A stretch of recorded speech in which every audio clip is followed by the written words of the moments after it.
मिरज तालुक्यातील मालगाव जिल्हा परिषद गणामधून भाजपच्या दीपाली श्रीकांत कांबळे या अनुसूचित जाती महिला प्रवर्गातून निवडून आल्या आहेत।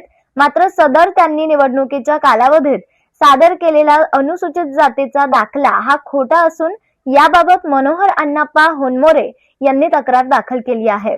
मात्र सदर या विरोधात जात पडताळणी प्रमाणपत्र विरोधात तक्रार केल्यानंतर सदर उपविभागीय अधिकाऱ्यांनी अद्याप चौकशी अहवाल सादर केला नाही।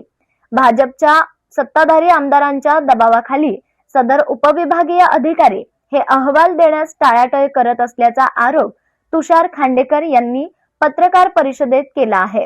याबाबत सोमवार दिनांक 3 ऑगस्ट 2026 रोजी जिल्हाधिकारी कार्यालय सांगली या ठिकाणी बेमुदत उपोषण करणार असल्याचा इशारा त्यांनी दिला आहे।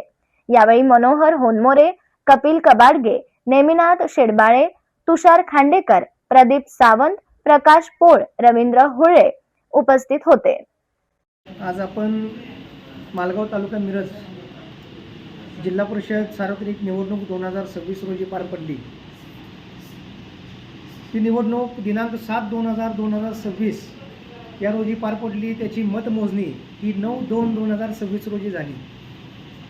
प्रामुख्याने जे मालगाव मतदारसंघातून भाजपचे उमेदवार आहेत दीपाली श्रीकांत कांबळे यांनी हे निवडणुकीचं नामनिर्देशन पत्र भरत असताना जो जातीचा दाखला त्यांनी जोडलेला आहे तो प्रामुख्यानं शासनाची दिशाभूल करून खोटी कागदपत्रे सादर करून त्यांनी जोडलेला होता।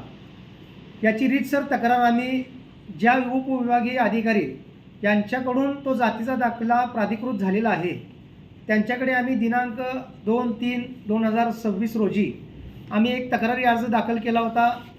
त्या तक्रारीच्या अनुषंगाने प्रांत जत यांनी 8/5/2026 रोजी त्या संबंधित कोसारी गावचे जे मंडल अधिकारी असतील, तलाटे असतील, यांना लेखी आदेशानुसार संबंधित ज्यांनी हा जातीचा दाखला काढत असताना महसूल पुरावा जो जोडलेला आहे त्यांची जबाब नोंदवण्यासाठी लेखी त्यांनी आदेश केले। त्यानुसार त्या ठिकाणचे मंडलाधिकारी असतील, तलाटे असतील यांनी 8/5/2026 रोजी त्या गावचे पोलीस पाटील असतील, त्या गावातील ग्रामपंचायत लिपिक असेल, महसूल सेवक असतील आणि ज्या कुटुंबाचा महसूल पुरावा त्यांनी जोडलेला आहे त्या कुटुंबातील व्यक्तींचा लेखी जबाब मंडलाधिकारी यांनी प्रांत यांच्याकडे सादर केलेला आहे।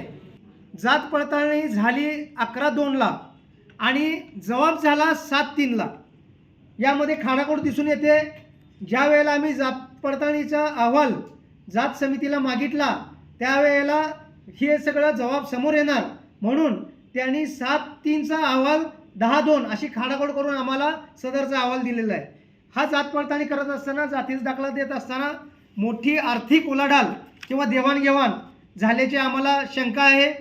प्रामुख्याने सदरचा अहवाल प्रांत अधिकारी लवकरात लवकर देत नसतील तर आम्ही माननीय जिल्हाधिकारी यांना निवेदन दिलेलं आहे, पोलीस प्रमुख यांना निवेदन दिलेलं आहे। येणाऱ्या सोमवारी 3 तारखेला आम्ही सर्वजण अर्जदार सर्वपक्षीय भाजप सोडून आमरण उपोषण करणार आहे। याची नोंद संबंधित विभागाने घ्यावी आणि घेतली नसेल तर आमरण उपोषण हे आम्हाला न्याय मिळेपर्यंत आम्ही करणार आहोत, एवढीच आपल्यामार्फत मी सांगू इच्छितो।